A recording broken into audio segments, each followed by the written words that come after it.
हाय दोस्तों, निवेश आज और कल चैनल में आप लोगों का बहुत बहुत स्वागत है। दोस्तों, इस चैनल को आप लोग अधिक से अधिक सब्सक्राइब कीजिए और बेल बटन को दबाइए।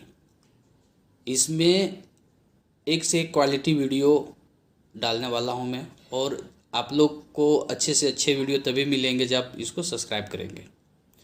तो दोस्तों, जैसे मैं पिछले वीडियो में आप लोग से चर्चा किया था कि सेविंग और इन्वेस्टमेंट में क्या अंतर है और दोनों में क्या डिफरेंस है, दोनों कैसे कैसे काम करता है। तो हम सेविंग का चर्चा पिछले वीडियो में किया था। इस वीडियो में बेसिकली हम इन्वेस्टमेंट का चर्चा करेंगे। दोस्तों, इन्वेस्टमेंट जैसे मैं पहले भी बता चुका हूँ, इस इन्वेस्टमेंट ही काफ़ी नहीं है। स्मार्ट इन्वेस्टमेंट करना ज़रूरी होता है अच्छे रिटर्न के लिए। तो इन्वेस्टमेंट कहाँ हम करेंगे तो अच्छा रिटर्न मिलेगा? दोस्तों, बहुत सारे इंस्ट्रूमेंट है, बहुत सारे ऐसे गवर्नमेंट फंड भी हैं जहाँ पे अच्छे रिटर्न देते हैं और गारंटी भी है। उसमें से आपका एक हो गया सुकन्या समृद्धि योजना, जिसका लड़की है, बच्ची है 0 से 14 साल तक एज का, वो सुकन्या समृद्धि योजना अकाउंट खुलवा सकता है। वो आप बैंक में या पोस्ट ऑफिस में कहीं भी खुलवाइए, सेम टर्म कंडीशन रहता है और उसमें लॉन्ग टर्म में अच्छा खासा रिटर्न मिलता है। दूसरा हो गया दोस्तों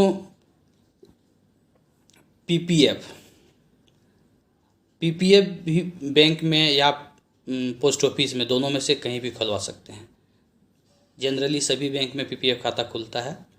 पब्लिक प्रोविडेंट फंड बोलते हैं उसको। जिस तरह से कोई जो लोग जॉब करते हैं उनके पीपीएफ कटता है, ईपीएफ कटता है, एम्प्लॉय प्रोविडेंट फंड, तो उसी तरह से इसमें प्रोविडेंट पीपीएफ रहता है। सभी में खुलता है, बैंक में हो या फिर पोस्ट ऑफिस में। इसमें भी अच्छा खासा रिटर्न मिलता है लंबा समय में। दोनों में चक्रवृद्धि ब्याज मिलता है, कंपाउंड इंटरेस्ट मिलता है। तो ये दो हो गया। उसके अलावा केवीपी आप लोग सुने होंगे, किसान विकास पत्र, वो भी एक अच्छा स्रोत है, अच्छा माध्यम है इन्वेस्टमेंट का। उसमें भी वो इसमें बैंक में क्या बोलते हैं, पोस्ट ऑफिस में मिलता है। तो वो टैक्स सेविंग के पर्पज़ से भी ये सब तीनों कर सकते हैं। टैक्स सेविंग भी ये तीनों में होता है और अच्छे रिटर्न भी मिलते हैं। ये बात हो गई आपका 7-8% के आसपास रिटर्न आपको मिलेगा। अभी करंट रेट उसी के आसपास है और 7-8% रिटर्न गारंटी रिटर्न मिलेगा इसमें। ये क्योंकि गवर्नमेंट, सेंट्रल गवर्नमेंट का ये सब स्कीम है। सेंट्रल गवर्नमेंट हो गया, आरबीआई हो गया, ये सब बनाते हैं ये सब, और इसमें भी इन्वेस्टमेंट अच्छा माना जाता है। तो क्या हम 6-7-8% के बीच में रिटर्न पा कर के संतुष्ट हैं? संतुष्ट यदि उतना में है तो फिर आपको ज़्यादा रिटर्न नहीं मिल पाएगा। किस बेस पे हम बोल रहे हैं कि नहीं मिल पाएगा? देखिए, जैसे आपका महंगाई जो है, इन्फ्लेशन, वो 7% के आसपास है। सबको पता है, आप लोग को भी मालूम होगा। और जो जिसका इनकम ज़्यादा है उसके ऊपर 2-2.5% टैक्स लग जाता है। तो मोटा मोटी मान के चलिए कि 7.5-8% तक आपको उससे डिडक्ट हो जाएगा, यानी इन्फ्लेशन और टैक्सेशन पकड़ के चले तो फिर वो लगभग बराबर या 1-2% हमको बेनिफिट मिलता है, लॉन्ग टर्म में अच्छा बेनिफिट मिलता है। तो इसमें भी कुछ हिस्सा हम लोग को ज़रूर करना चाहिए। और ये 3 चीज़ जैसे मैं बताया, इसके अलावा और एक है गोल्ड यानी सोना। सोना में भी इन्वेस्टमेंट हम लोग को कुछ हिस्सा करना चाहिए। सोना में इन्वेस्टमेंट और सोना का ज्वेलरी खरीदना दोनों डिफरेंस है। ज्वेलरी में क्या होता है, हम लोग जब खरीदते हैं उसमें हम लोग से मेकिंग चार्ज लिया जाता है, और जब आप रिटर्न करेंगे मेकिंग चार्ज तो नहीं देता है, और उस पर परसेंट भी काटता है, 5%, 10%, किसी किसी में 20% ऐसे काटता है। 10% तो काटता ही काटता है। तो उसमें भी हम लोग का लॉस होता है। तो मेरे अनुसार जेवर यानी ज्वेलरी उतना ही लीजिए जितना पहनने की ज़रूरत है, जितना शौक है पहनने का। इन्वेस्टमेंट के लिए आप फिजिकल गोल्ड मत लीजिए, डिजिटल गोल्ड लीजिए। आजकल डिजिटल गोल्ड बहुत जगह बहुत सारे ऐप्स में मिलते हैं, बहुत सारे साइट में मिलते हैं, बैंक में मिलते हैं, सरकारी ये है सेवरन गोल्ड बॉन्ड, सरकारी बॉन्ड है, SBI में मिलता है, और दूसरे दूसरे जो भी अच्छे अच्छे बैंक के बड़े बैंक है सभी में अवेलेबल है। तो आप उसमें कर सकते हैं। उसमें क्या है, सेवरन गोल्ड बॉन्ड जो है यानी सोना में इन्वेस्टमेंट जो है, उसमें एक दो तरह का फ़ायदा है। एक क्या है, सोना में इन्वेस्टमेंट आपका हो रहा है, वो उसका वैल्यू बढ़ेगा आने 5 साल 10 साल बाद, जितना दिन तक आप इन्वेस्टमेंट करेंगे सोना में, तो उस समय जो रेट रहेगा वो तो बढ़ के आपको मिलेगा। और दूसरा बेनिफिट क्या है, गवर्नमेंट ऑफ इंडिया, RBI या सेंट्रल गवर्नमेंट जो बोलिए वही एक ही चीज़ है, RBI central government of India ने 2% उसको रिटर्न देता है, 2% इंटरेस्ट देता है। तो दो फायदा है, इंटरेस्ट भी आपको मिलेगा और जो अप्रिसिएशन मिलेगा यानी जो कैपिटल गेन मिलेगा लंबा समय में वो भी मिलेगा सोने के माध्यम से। तो सोना भी एक बहुत अच्छा तरीके का इन्वेस्टमेंट माना जाता है दोस्तों। जब भी कोई प्रॉब्लम होती है, कोई बड़े क्रैश होता है मार्केट में या अर्थव्यवस्था में, तो सोना में ही सेफ माना जाता है और वर्ल्ड वाइज इसको सेफ माना जाता है। कभी भी बोलते हैं आप सोना में, आपके यहाँ सोना है, कभी भी पैसे की ज़रूरत है तो आपको सोना दीजिए, पैसा मिल जाएगा, यानी सेफ माना जाता है। तो उसमें भी कुछ न कुछ करना चाहिए। अब बात रह गया, इस सब में तो ज़्यादा रिटर्न, एवरेज रिटर्न मिलता है 7-8% 9% के आसपास। अब हो गया कि हमको ज़्यादा रिटर्न चाहिए तो कहाँ इन्वेस्टमेंट करना पड़ेगा। आगे मैं जो बताने जा रहा हूँ वो है दो चीज़, पहला है म्यूचुअल फंड और दूसरा है स्टॉक मार्केट। देखिए दोस्तों, लोग क्या बोलते हैं कि म्यूचुअल फंड और स्टॉक मार्केट बहुत डेंजर है, बहुत खतरा है, पैसा डूब जाएगा। ऐसा कुछ नहीं है। हम एक सिंपल चीज़ आप लोग को बताना चाहते हैं कि